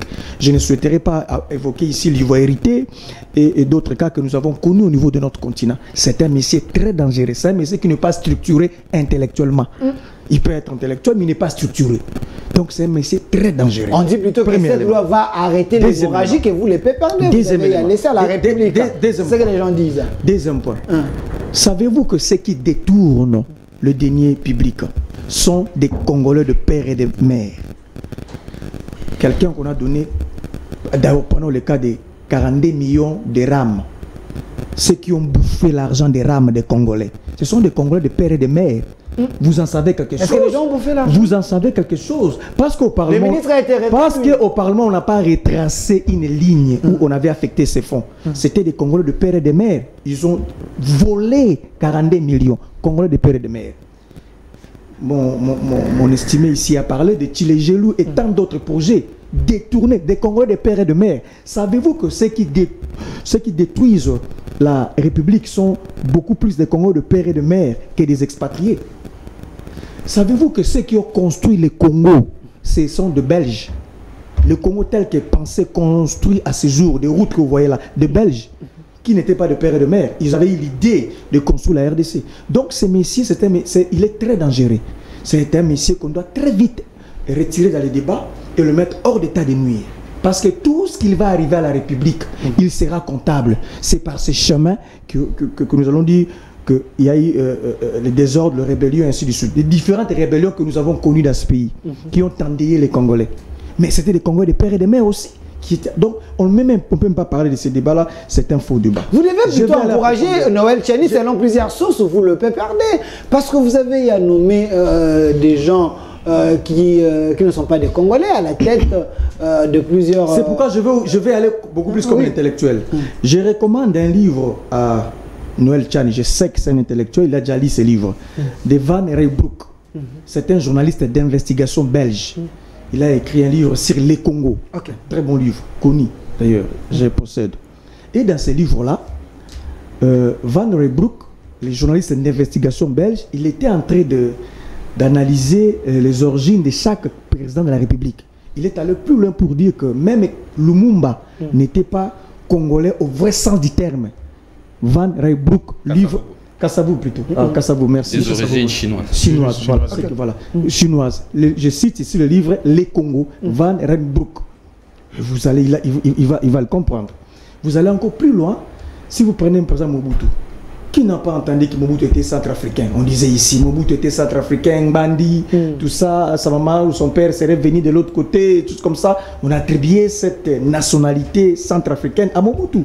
N'en parlons même pas à Mouzé, on disait Zambien, à Kabila, n'en parlons même pas, on disait Kabila c'était un Rwandais, Burundais, tout ça. Le seul Congolais de père et de mère qu'on peut s'y poser, qui vient du centre, il s'appelle Félix Tshisekedi. Mais il a fait plus de 250 promesses aux Congolais à 3 ans de gouvernance et il n'a rien fait. S'il y a un président qui n'a rien fait en notre pays, c'est Félix Tshisekedi. C'est vrai ça? Pourtant, c'est le Congolais de père et de mère. Vous êtes sérieux? Je connais votre motivation de m'arrêter. J'ai posé la question. Je sais pourquoi vous m'arrêtez. Je sais. Je peux imaginer pourquoi vous m'arrêtez. Donc, le Congolais de père et de père, il s'appelle Félix Tshisekedi. Qu'est-ce qu'il a fait de ces bijoux qu'on appelle le Congo? Lui, il vient du centre. Il vient du centre. Maintenant, au moment où nous sommes en train de parler, savez-vous que l'armée ougandaise contrôle le territoire de Bunagana? Zone tampon. Contrôlé par Bunagana, contrôlé par l'armée ougandaise. Alors, comment expliquez-vous un État moderne, un État sous Félix Tshisekedi, Congolais de père et de mère? À ce moment précis, Bunagana est entre de main de l'armée ougandaise, Congolais de père et de mère. Donc, c'est une loi inopportune qui n'a pas sa raison d'être. Il faut extirper cette loi, poser de vrais problèmes. J'ai dit qu'on a posé le curseur sur un mauvais bouton et on veut avoir des solutions. C'est pourquoi j'ai dit qu'il faut... Mais nous ne sommes pas les premiers, même ici à la Banque centrale, pour devenir... Ça, c'est Banque centrale purement technique. Ça, c'est une loi éminemment politique. Et d'abord, qui vous a dit que c'est politique? à la Banque centrale, ça veut dire quoi? Oui, ça veut dire que vous voulez me dire... Parce que je ne sais pas si cette loi vise Moïse Katumbi. Les juristes de l'Union sacrée ont un problème. Je ne sais pas si cette loi vise... S'il vous plaît, est-ce qu'il peut continuer? Je ne sais pas si cette loi vise Moïse Katumbi, je ne sais pas. Vous voulez dire que Moïse Katumbi est consort et tout le métier. Parce que c'est facile de reconnaître un Congolais qui n'est pas de père de mère par sa peau extérieure. Parce qu'il est... Attendez, je vais juger le détail. Il y a des albinos à Mouchouin. Alors, si quelqu'un fait une affaire avec un Brazzavillois, vous aurez du mal à reconnaître parce qu'il est de teint sombre, il est noir, vous n'allez pas reconnaître facilement. Vous aurez du mal à reconnaître. Mais parce que il est métier, ainsi de suite, il est de teint brun, peut-être qu'on peut dire, ah voilà, c'est facilement, on peut identifier. Ce qui revient à dire, ce monsieur est venu s'aimer la division avec sa loi. Merci. Merci. C'est un homme très dangereux. Merci, monsieur Aristote. Je pense que je ne saluerai plus ce monsieur. Merci, monsieur Aristote Ngaré, mais nous devons nous aimer, nous tous des Congolais. Il ne faut pas empêcher une proposition de loi d'être débattue, hein, surtout là où règne la démocratie, donc le palais du peuple. Alors, M. Noël Tchani a proposé une idée portée par le député Ntingi Pouloulou.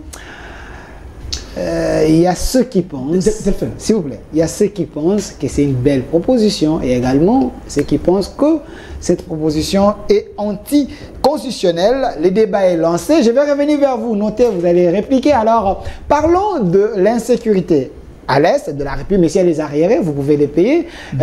Monsieur Mike Gardidiana, parce que Monsieur Aristote a soulevé un point ici aujourd'hui, la RDC n'a pas le contrôle de ces territoires et provinces. Il semble que le M23 continue à imposer sa loi en République démocratique du Congo. Pensez-vous que Tshisekedi a échoué de ces côtés-là?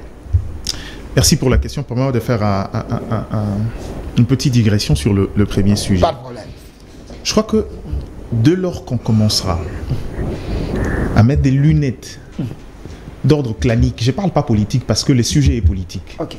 C'est-à-dire qu'on commence à, comment je vais dire, à segmenter les sujets en regardant avec le regard d'ordre clanique politique. On biaise le débat. Okay. Vous savez pourquoi?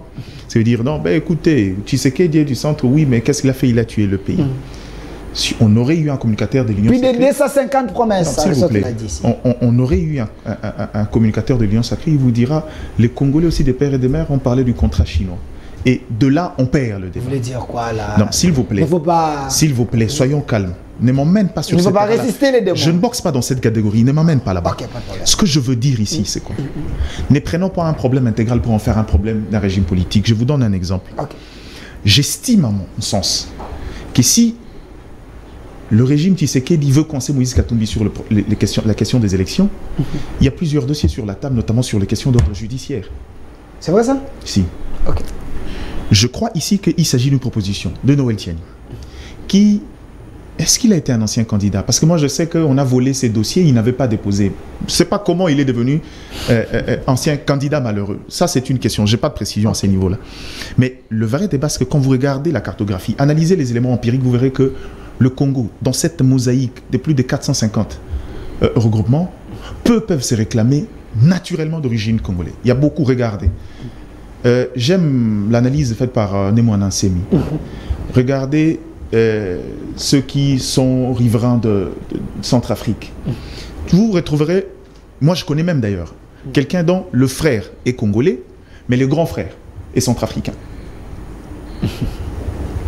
On est un État mosaïque où même dans la composition de l'État, si on remonte très loin, il y aura beaucoup qui auront des origines très lointaines, à l'exemple du livre qu'on vient de citer que je connais très bien. C'est-à-dire que le Congo, si vous remettez cette question-là, vous risquez de remettre sur la sellette une crise identitaire qui nous a toujours posé problème depuis un bon moment. Et aujourd'hui, j'ai dit bien, le postulat qui a conduit Noël Tiani à réfléchir comme ça, il est économiste, on le lui concède, il n'est pas politique, ça il faut le dire, parce qu'il pense que le fait qu'on parle de l'infiltration, aller dans ces sens-là, c'est résoudre le problème. Non. Les gens qui posent problème à la RDC sont connus et identifiables.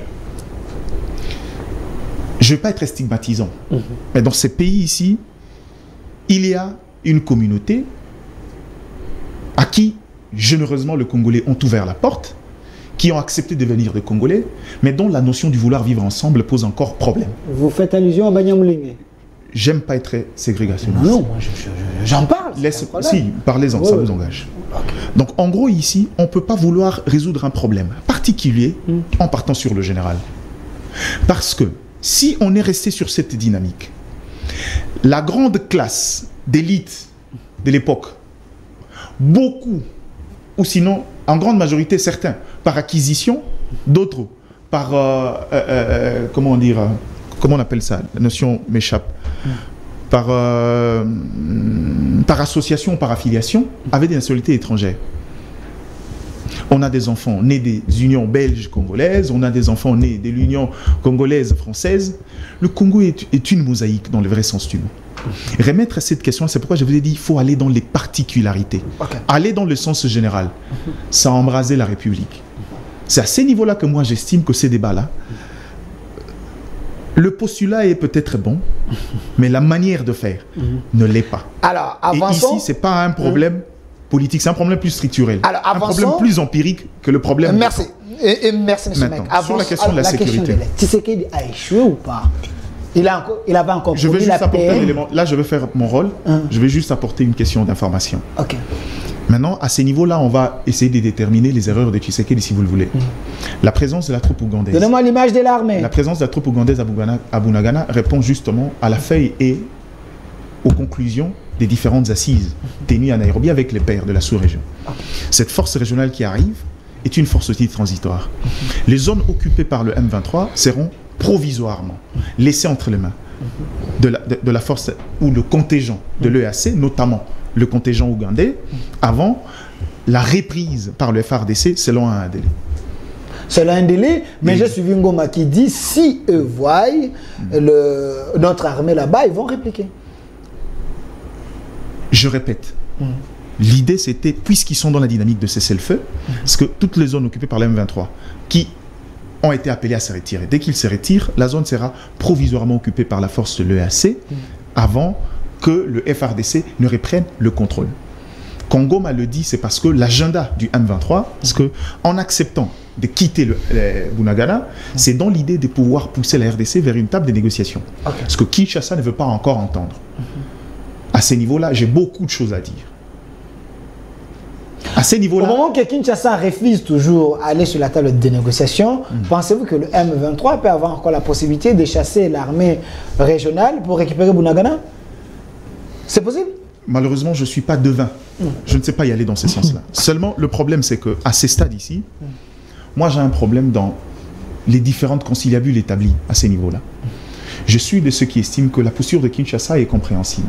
On a longtemps fait de concessions avec le mouvement rebelle qui nous ont rien apporté, si ce n'est de la calmie temporaire et en maintenant justement des agrégats politiques et rebelles qui ont continué à s'en servir comme épée Damoclès. À chaque fois qu'ils ont besoin de réclamer quoi que ce soit, ils ressurgissent pour venir exiger des choses de la RDC.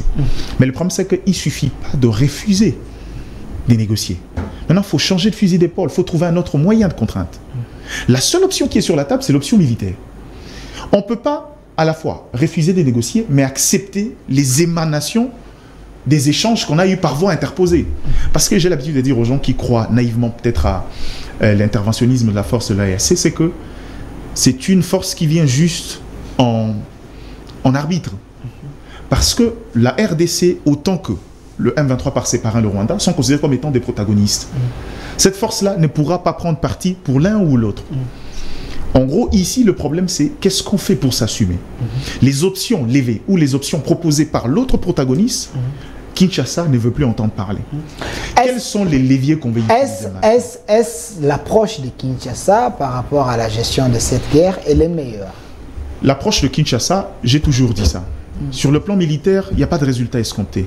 Sur le plan stratégique, ça nous a permis d'avancer. Avancer comment? C'est vrai ça? Oui. Okay. Avancer comment? Sur le plan stratégique, aujourd'hui, on a quand même su voir ce qui s'est caché derrière.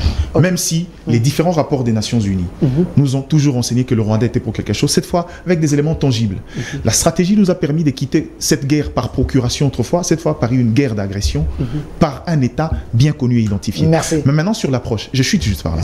Maintenant, le problème, c'est que après cette dimension stratégique, il faut qu'il y ait des résultats d'ordre militaire. Et c'est à ces niveaux-là, je pense, je suppose peut-être naïvement, que l'option levée par le choix des animateurs et les changements au niveau de l'appareil militaire et sécuritaire peut nous laisser présager, s'engager directement dans l'option militaire parce que c'est la seule option qu'il y a si on ne veut pas continuer à négocier perpétuellement avec le M23. Merci. Et ça, il faut le faire. Est-ce qu'ils sont dans cette optique-là?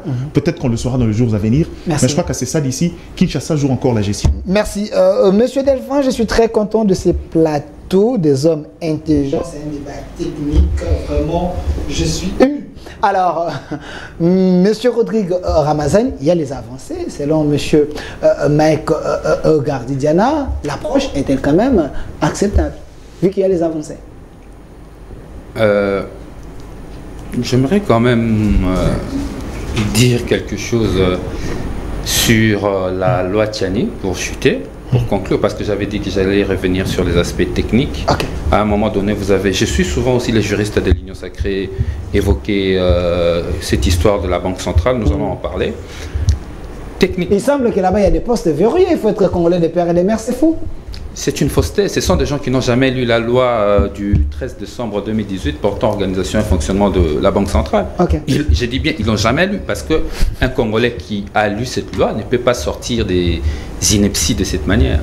La loi existe, c'est officiel, allez au journal officiel, lisez, arrêtez d'écouter Maître Pinda nous a dit ici que ça existe. Je vous dis que la personne qui a dit ça n'a jamais lu cette loi. Maître Pinda, oui, bon, si c'est Maître Pinda, je doute fort, parce que j'entends ça circuler sur les réseaux, mais je doute que ce soit Maître Pinda. Mais si c'est Maître Pinda, je lui inviterai de lire la loi du 13 décembre 2018 portant organisation et fonctionnement de la Banque centrale. Et en plus, il est allé loin. Il a évoqué une disposition, ce juriste-là de l'Union sacrée. Je doute fort que ce soit Maître Pinda. Merci. Mais il a évoqué l'article 40. L'article 40 de cette loi ne parle nullement d'un gouverneur de la Banque centrale qui doit être des pères et des mères. C'est une fausseté, alors une fausseté gravissime en termes de droit.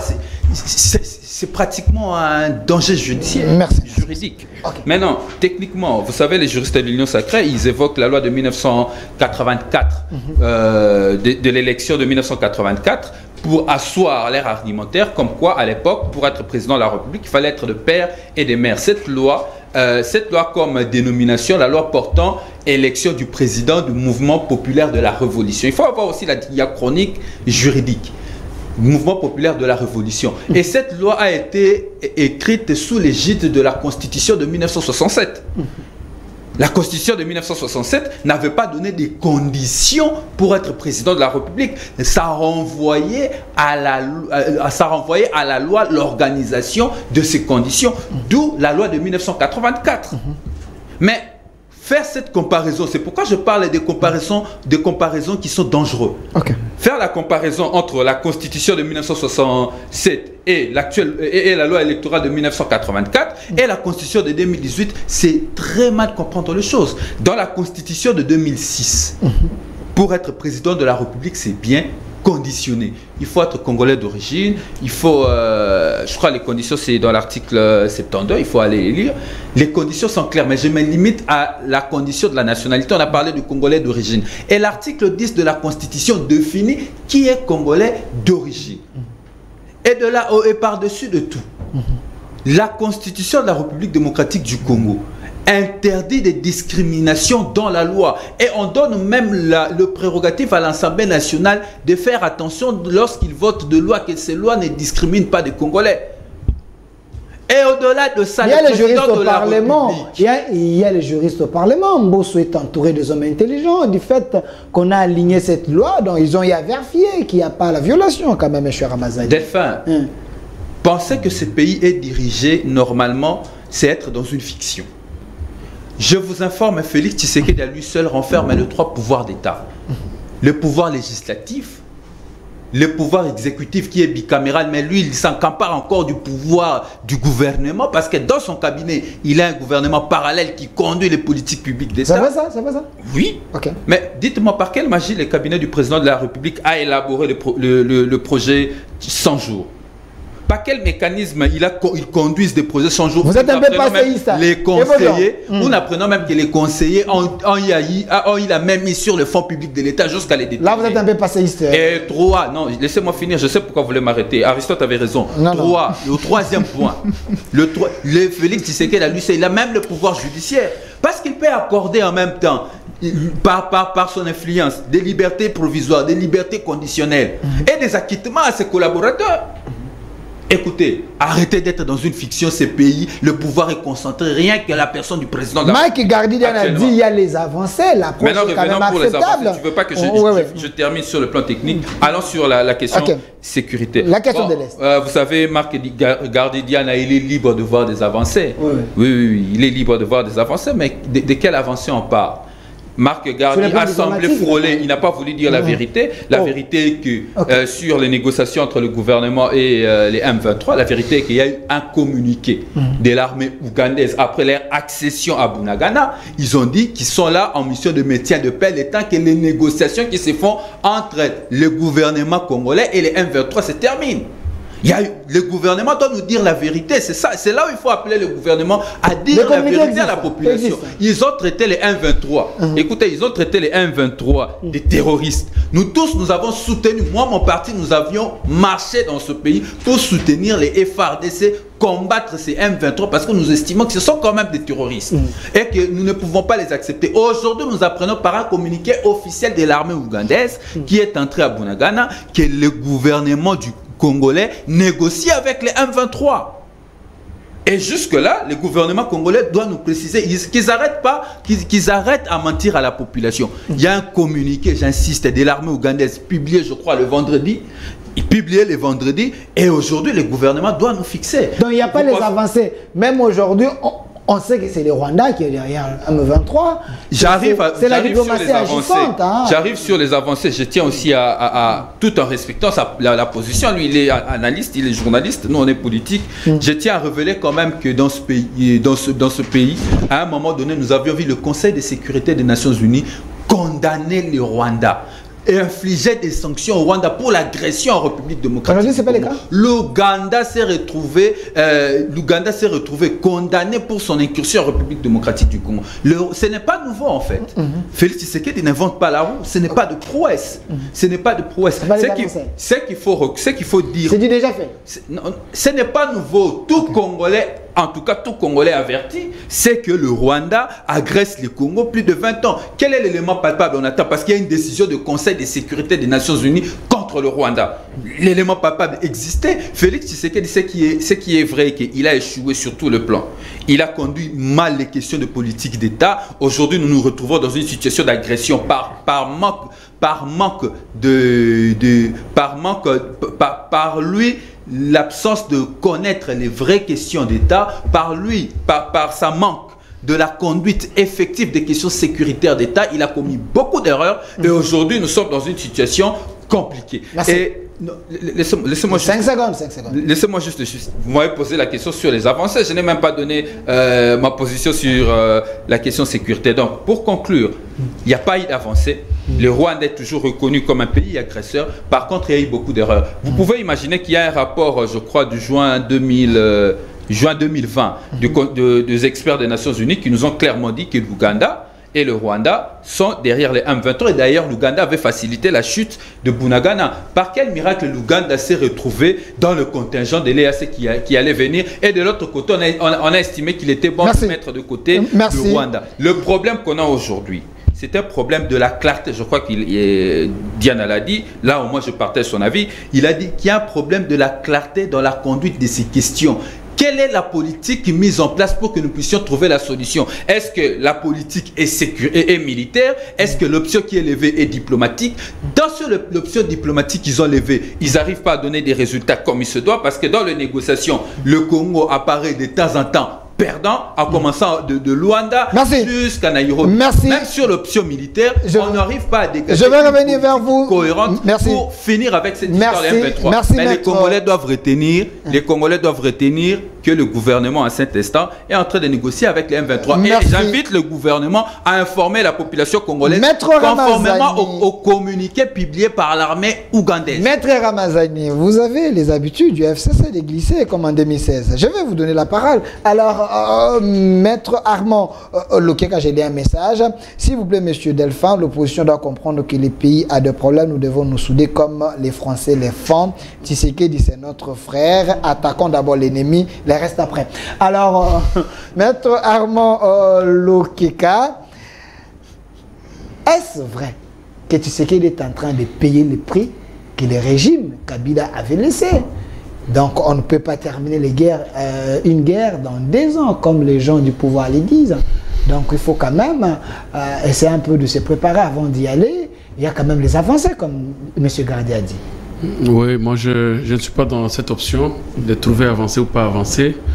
Mais moi j'ai commencé toujours à imaginer, à vous dire que M. Kabila a non seulement qu'il a péché en ratifiant l'accord de EAC qui avait été refusé depuis 2013. Mais c'est Tshisekedi.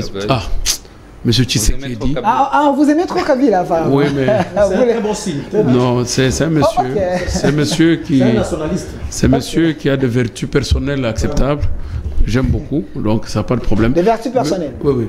Monsieur Tshisekedi a d'abord péché à commencer à ratifier dans cette histoire de EAC qu'il y avait un plan politique qui est déjà parti du préambule de ce document. Vous lisez, on vous parlera de la création d'une fédération politique. Au 5e paragraphe, avant la fin du préambule, je me pose la question, et j'ai posé la question aux conseillers, ceux qui ont amené ces documents sur la table du président, qu'est-ce qu'ils ont donné comme sens sur la fédération politique des États membres? Les États membres peuvent créer une fédération politique. Qu'est-ce qu'ils voulaient? Quel sens ils ont donné au président de la République par rapport à ces concepts? Puisque aujourd'hui, nous sommes en train de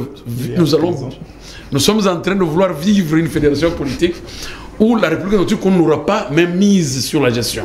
Parce que déjà, Bunagana, récupéré avec un autre drapeau, une autre armée, gérée sous le commandement d'une autre administration, automatiquement l'administration de la République du Congo, le président de la République n'a plus la même mise là-bas.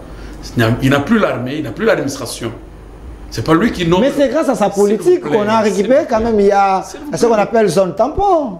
C'est son intelligence. Vous m'avez dit sur ce plateau avec les communicateurs de l'Union sacrée que le président a refusé les zones tampons. Je leur ai dit non, vous n'avez pas bien lu.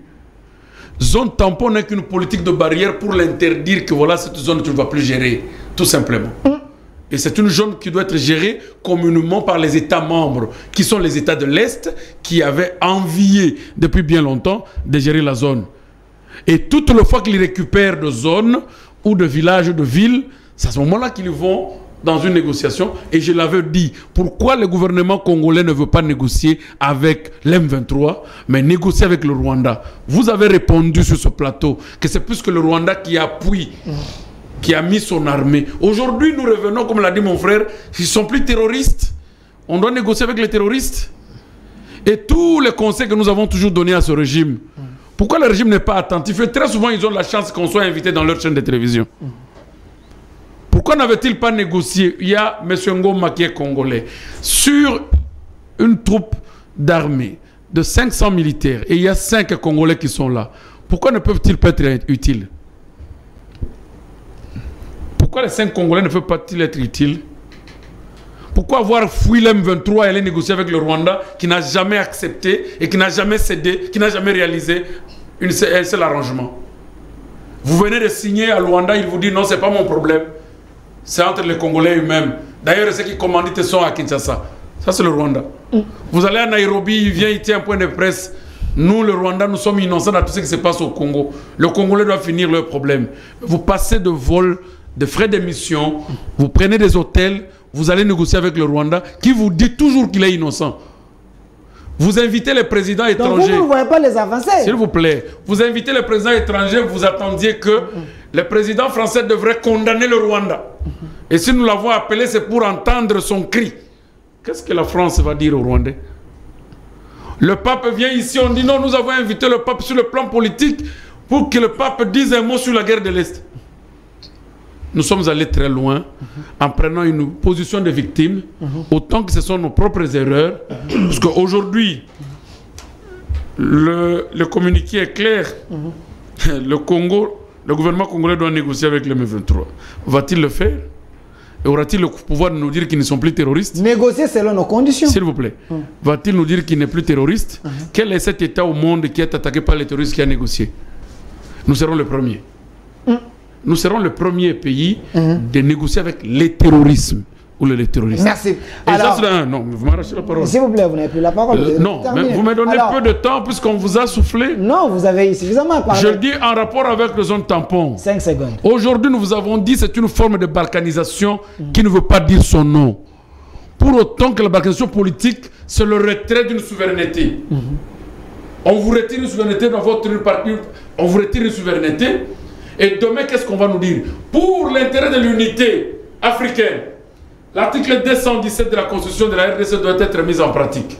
Et l'on vous dira quoi? Le président de la République peut céder une partie de la souveraineté pour l'intérêt. Non, c'est ça les pièges dans la Constitution de Kabila. Nous avons tout dit, pas Kabila. Non, il avait dit. Et aujourd'hui, tu as parlé de les effets de Kabila. Non, même aux États-Unis, Trump avait laissé des erreurs sur la table.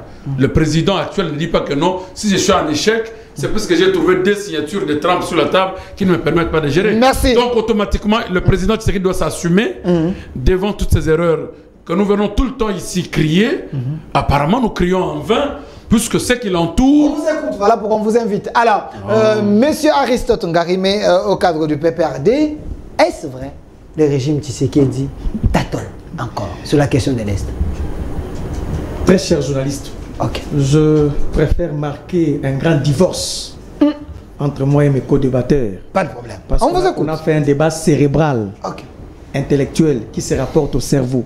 Maintenant, je vais faire un débat politique pour responsabiliser quelqu'un. Pas de problème. De tout ce qui arrive. Je vous ajoute les ministres. Je vais faire un débat politique maintenant. D'abord, estimé compatriote, vous avez raison quand vous avez dit que M. le Président de la République gère tous les pouvoirs. Il a les pouvoirs législatifs, exécutifs, judiciaires, il gère. Et en sciences politiques, quand un individu gère tous les 3 pouvoirs, c'est un dictateur. Vous dites? En sciences politiques, quand un individu a le contrôle de tous les pouvoirs, on l'appelle un dictateur. Quand il a la même mise sur les parlements. le pouvoir judiciaire et l'exécutif. Il est les garants de la nation. Je dis que, écoutez, quand tu ne favorises pas l'indépendance, le principe sacro-saint de Montesquieu, c'est un dictateur. Donc, vous avez voulu dire en d'autres mots que le président Félix Tshisekedi, c'est un grand dictateur parce qu'il ne laisse pas la liberté de chaque pouvoir, de chaque entité de fonctionner. Okay. Premier élément. Deuxième élément. Je connais ce que c'est l'État. Il m'est arrivé de lire ce que c'est l'État, de faire des recherches sur ce que c'est l'État. Depuis le 24 octobre 1648, quand on a institué l'État dans la conception européenne, par les traités de Westphalie, on a institué l'État. Ce qui se passe à l'est du pays, ça signifie que l'État congolais sous Félix Tshisekedi, c'est un État fragile, c'est un État failli, c'est un État agonissant, c'est un État atteint de VIH, qui présente plusieurs symptômes. C'est ça l'État congolais. Donc, les 37 ans de l'opposition, Félix Tshisekedi est arrivé au pouvoir et nous présente un État failli et fragile. Il n'a aucune recette pour éradiquer l'insécurité à l'Est. Il y a les avancées, c'est là, M. Mike. Permettez. Il n'a aucune recette pour éradiquer l'insécurité à l'Est. Donc, je connais ce que c'est l'État. Ça, ce n'est pas un État. Où une localité est gérée par une armée étrangère. Une localité gérée par une armée étrangère. Régionale. Je parle étrangère. Okay. Je fais référence à l'armée ougandaise. Ça, c'est très grave. Et on a interdit à notre armée d'y accéder. L'armée congolaise ne peut pas... C'est quand même très grave. Donc ça, c'est un État fragile. C'est un État agonissant. On a perdu le sens de l'État. Il faut refaire l'État. Félix Tshisekedi a échoué sur toute la ligne. Je me pose la question, pourquoi est-ce qu'il continue à être fier d'être président? Vous avez des mais apparemment vous ne voyez pas. Alors que l'armée ougandaise fait la loi là-bas, c'est extrêmement grave. Troisième élément. Okay. Qui vous a demandé d'aller poser votre signature à l'EAC? Qui vous a envoyé à l'EAC? L'EAC, c'est une organisation sous-régionale. Je sais aussi ce que c'est une organisation sous-régionale, régionale et continentale. Je fais des recherches là-dessus. Le fait d'aller intégrer l'EAC, c'est comme si Félix Tshisekedi a pris l'État congolais, il a jeté dans la gueule de loup. Lutundu a parlé des avancées aussi, de ces côtés-là, l'importance d'aller là-bas. Je vous parle comme... Je connais. Sur le plan commercial aussi. Je connais EAC. Il t'avait déjà averti qu'il parle comme politique. Ce n'était pas important qu'on puisse... aller adhérer à l'EAC. Si Mobutu ne l'a pas fait, c'est pas parce que Mobutu n'était pas intelligent. Si Mouzé ne l'a pas fait, c'est parce que Mouzé n'était pas intelligent. Si Kabila ne l'a pas fait, c'est parce que Kabila n'était pas intelligent. Comment est-ce que vous nous amenez à l'EAC? Qui sont le vrai fondateur de l'EAC, le père fondateur de l'EAC? Quels sont les objectifs de l'EAC? C'est extrêmement grave. Il ne fallait pas y aller. Moi, j'estime, toute affaire cessante, il faut d'abord quitter l'EAC. C'était pas bon. Vous y allez comme ça, l'EAC. C'est pas encore tard. C'est une organisation sous-régionale créée par des ennemis anthologiques, de ceux qui cherchent à fléchir l'État congolais. Le Congo, vous y allez comme ça, aveuglément, et vous ne gérez pas des organes au sein de cette organisation. C'est extrêmement très grave. Pour chiter. 5 secondes. Pour chiter. Ce qui se passe à l'est du pays, c'est ça la balkanisation sous d'autres noms, sous d'autres formes. C'est la balkanisation. Donc il faut retenir, peuple congolais, même à titre posthume, il faut le retenir, s'ils ne sont plus vivants, il faut le retenir, que c'était sous le régime de M. Félix Tshisekedi et IDPS qu'on a avancé avec la balkanisation. C'est sous le régime de M. Félix Tshisekedi où une armée étrangère a pu gérer une localité sans le concours de l'armée loyaliste. Donc la balkanisation est visible et réelle. Merci. Pire encore, plus de 4 forces armées sur le sol congolais. Donc c'est tout ce que M. Félix Tshisekedi avait quand il était dans l'opposition. C'est tout ce qu'il avait comme responsable. Merci M. Aristote Garimé. Écoutez, je termine avec cette phrase que vous n'aimez pas. Je termine avec ça. Sentez-vous à l'aise. La démocratie va une IDPS, c'est une erreur de parcours. IDPS, c'est une parenthèse politique malheureuse qu'on doit très vite fermer pour penser à des choses sérieuses. Merci. Je veux revenir vers vous. Je vais vous donner une minute comme mot de la fin. Il y a un message ici. Monsieur Delphin, ce débat est interdit au cardiaque. Ce que vous liez au ton d'ité Koyati. Voilà, monsieur Mike Garidana, je vous donne 1 minute 30 secondes. On retient quoi par rapport à la première thématique et la deuxième? Qu'est-ce qu'il faut faire? Impossible de dire le tout en 1 minute. Je veux choisir une seule thématique. Je reste sur la question sécuritaire. Je vous donne 2 minutes. Vous savez, j'ai entendu le co-débatteur. Je crois qu'on ne peut pas empêcher aux gens. Ils sont politiques avant tout, avec de grandes responsabilités. Seulement sur la question de l'Est, Est-ce que tu sais qu'il a commis des erreurs? Oui. Beaucoup d'ailleurs. Autant que ses prédécesseurs ont commis autant d'erreurs sur la question de l'Est. La seule chose, je dis bien la seule chose, moi qui me pousse à être juste dans cette question, c'est que la dynamique dans cette spirale de l'Est, c'est quoi la recette? On revendique, on intègre le pouvoir central et les autres institutions, l'armée et autres, on vit une certaine accalmie. Dès que le cercle du pouvoir change, on renégocie nos positions, on revient sur la même recette et puis vice-versa, on continue comme ça. Est-ce qu'aujourd'hui, les Congolais sont encore à même d'entendre que le gouvernement a décidé de se mettre autour d'une table, discuter avec le Rwanda ou le M23? Pour moi, c'est pareil. Vous savez pourquoi? Parce que je vous ai déjà dit que cette guerre, autrefois par procuration, est aujourd'hui, au regard de certains considérée comme une guerre d'agression, parce que l'État voisin qui agit par force interposée, et cette fois de manière directe, et a quelquefois fait des aveux. Est-ce que les Congolais aujourd'hui peuvent encore tolérer que l'État congolais se retrouve d'une table pour discuter et négocier? C'est quoi les objets de la négociation? Est-ce que vous pensez que toutes les négociations faites avec le M23, je dis bien pas le Rwanda, le M23 jusqu'aussi notamment les derniers accords qui nous ont amenés à Addis Abeba, n'étaient pas aussi des accords de nature à brader la souveraineté? Je crois oui aussi. Mais maintenant le problème c'est qu'à ces niveaux ici, c'est là où la responsabilité de Félix Tshisekedi est plus grande et double à mon sens. Okay. Il a décidé de prendre cette posture-là, il dit bon écoute, on a assez négocié, on ne va pas y aller. On le comprend. Mais maintenant le problème c'est que la nature a horreur du vide. Quant à l'envers de la négociation, vous ne voulez rien faire, la situation va s'empirer. Et je ne suis pas sûr qu'il fait rien. La décision de prendre des têtes, je sais que lui, il est peut-être encore, il croit sur le management des gens. Les têtes qu'il met pour cette question-là peut traduire l'esprit dans quoi il est. Okay. Mais encore faudrait-il que ces gens-là apportent la solution réelle. Ça, c'est subjectif. On ne peut pas qualifier les infractions avant les actes. Il y a des signaux qui nous prouvent à suffisance qu'il veut prendre une dynamique. À ces niveaux, moi, vraiment peut-être à mes co-débatteurs, moi, je lui accorde les bénéfices du doute. Okay.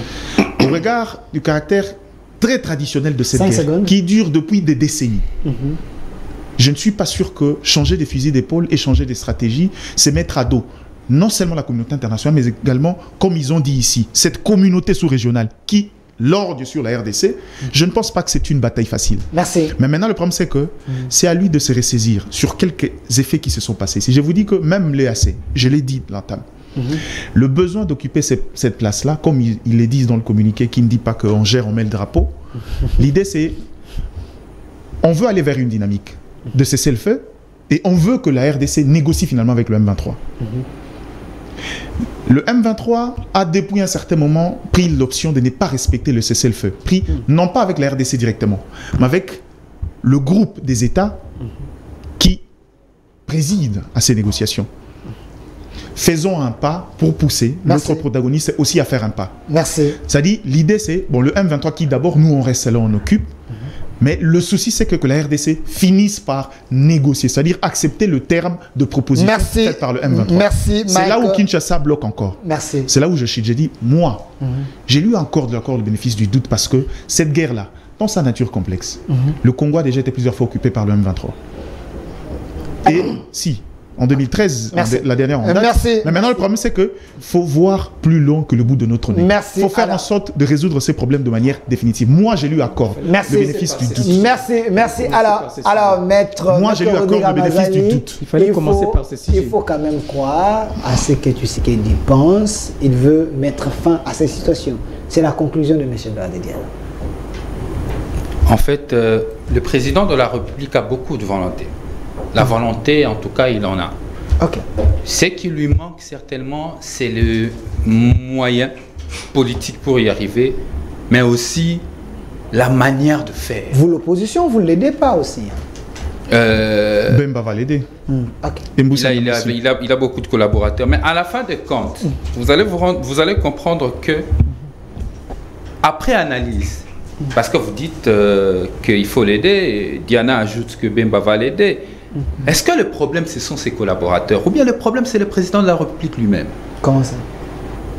Il a eu des cerveaux dans son cabinet. Ils étaient à peu près à 1000 et quelques membres de cabinet avant qu'ils puissent changer. Il a eu des membres du gouvernement. Moi, je connais des qualités qu'il y a dans ce gouvernement aussi. Même le gouvernement Sama 1. Moi, à la fin de compte, parce que je vous ai expliqué ici que le président de la République renferme à lui seul les 3 pouvoirs. La conséquence est logique que les problèmes de ce pays s'appellent Félix Tshisekedi parce qu'il engage mal les questions d'État. Apparemment, vous dites la même chose. Le problème de ce pays, j'ai expliqué ici, sur le plan historique, lorsque vous avez des dirigeants qui ne maîtrisent pas l'histoire du pays, ils vont ressasser les erreurs du passé, les remettre dans le surface. Lorsque vous avez des dirigeants qui ne maîtrisent pas la géographie du pays, ils vont prendre des problèmes du pays mal orientés, mal occupés. Merci. Le problème aujourd'hui, moi apparemment tu me donnes que peu de temps pour conclure. Je vous avais donné une... Le problème aujourd'hui, il faut trouver une alternative. La solution au problème. Félix Tshisekedi, parce qu'il est arrivé au pouvoir, il n'y avait aucun projet politique, il n'y avait aucun programme politique. Il y avait des programmes et des projets. Je peux vous l'envoyer même. Une idée. Il faut trouver aujourd'hui une idée. Une idée et l'envoi se présente comme une alternative. Avec le projet de la refondation du Congo, qui est un projet rassembleur, un projet ambitieux pour fédérer les Congolais porté par un candidat. Délice, c'est ça. Maître Armand Lokeka, on retient quoi? Le Congo a besoin d'aller de l'avant. Nous retenons une chose.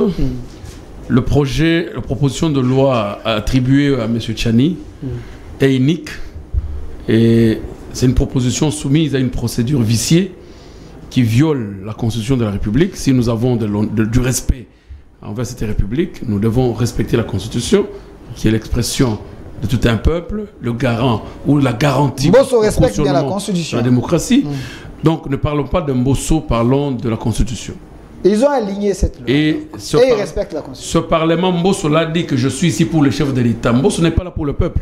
C'est vrai ça? Mbosso l'a dit devant tout le monde. Il n'y a pas de parlement. Je suis ici pour le chef de l'État. Mbosso n'est pas là pour le peuple congolais. Il est fictif. Il a dit ça. Donc, je conclue en disant, sur le plan de sécurité, le président de la République est le responsable. Il a trouvé de ravin en RDC. Il a trouvé que la 10e mairie limitée n'avait pas de macadam, il a mis de macadam. Il n'a pas imputé à Kabila. Donc c'est de la même façon qu'il ne peut pas imputer à Kabila les accords dont il doit s'assumer en tant que chef de l'État. Et il continue à enliser le peuple, le pays, en prenant des accords de pareil. Nous donnons un conseil, il est temps qu'il se délie de cet accord pour que le pays revienne dans une procédure normale et qu'il prenne une diplomatie martiale où il peut coopérer avec des États. Si il n'a pas une armée, il peut faire des accords avec d'autres États pour avoir un soutien. La diplomatie qu'il a engagée n'a rien produit jusqu'à preuve du contraire. Il faut aller maintenant sur les actions concrètes, c'est-à-dire la guerre sur terrain. Merci. Je vais donner les mots de la fin à M. Aristote Ngaïme. Exceptionnellement, le 6 avril, journée du combat de Simo Kimbangu et de la conscience africaine. Parce que vous avez déjà conclu l'émission avec cette question. Je vous donne 30 secondes. Je termine. 30 secondes. Je vous ai posé une vraie question, M. Ngaïme. Très cher journaliste. L'armée ougandaise, lors de son retrait à Kisangani, cette armée avait volé les chèvres, avait volé des poules à Kisangani. Parce que c'est une armée indisciplinée, une armée de barbares, une armée moins professionnelle. À Kisangani, l'armée ougandaise a volé les chèvres. Renseignez-vous. Ce qui revient à dire, permettez, ce qui revient à dire que aujourd'hui on laisse la localité de Bunagana entre une armée qui avait volé les chèvres à Kisangani, c'est pour piller Bunagana, c'est pour voler à Bunagana, c'est pour tout faire. Ils sont venus avec des tracteurs. Ils vont piller nos minéraux. L'armée ougandaise, ils sont venus avec des sacs, c'est vrai, des sacs, des tracteurs, des conteneurs à Bunagana. Ils ont amené des conteneurs.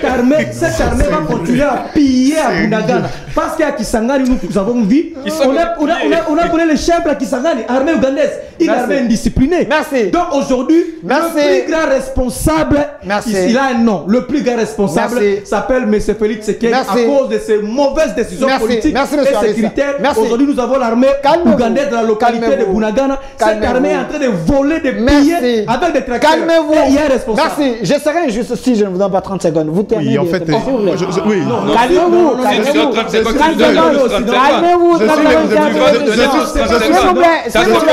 société civile. On a clôturé les débats. C'est sur un autre sujet, ne vous en faites pas. C'est une autre sujet. S'il vous Si vous plaît. donnez une minute à notre co-débatteur, Calmez-vous. D'accord. J'attends. En fait, c'est pas question de coloration, ne vous en faites pas. Avant, quand vous étiez au pouvoir, on me disait que j'étais du FCC aussi. C'est la société civile, je vous en apprends. Le problème n'est pas ça. Le problème, c'est que on veut parler de cette question de l'Est. Les malheurs, c'est d'être transposé. C'est-à-dire, les hommes changent, les éléments de langage restent le même. C'est-à-dire que Aristote Ngari est en train d'utiliser le même argument qu'on a coulé sur la tête de Kabila, qu'il est en train d'utiliser sur la tête de Tshisekedi. Et à mon sens, cette approche ternit les belles minutes de débat qu'on a eu ici. Si vous pensez que la question de la guerre de l'Est ici, hein, est une question d'individu, Pourquoi vous l'avez donné une minute? Merci. Pourquoi vous l'avez donné une minute? Merci. Non, Ça c'est n'est pas pour fini ça. pour aujourd'hui. C'est C'est la pas pour ça, dictature c'est de pour l'émission. autre chose. C'est la dictature de l'émission. Nous sommes des Merci. politiques. Ça n'est fini pour aujourd'hui. c'est justement pour Sur ça ce qu'on vous a plateau, refusé j'étais avec Aristote Ngarimé, au cadre du PPRD, Monsieur Rodrigue Ramazani de l'Envol, Maître Armand Lokeka, coordonnateur d'un courant de pensée pour le salut du peuple, Monsieur Mike Gardidiana, analyste politique. Suivez la rediffusion à 22h. Restez dans nos programmes. Au revoir.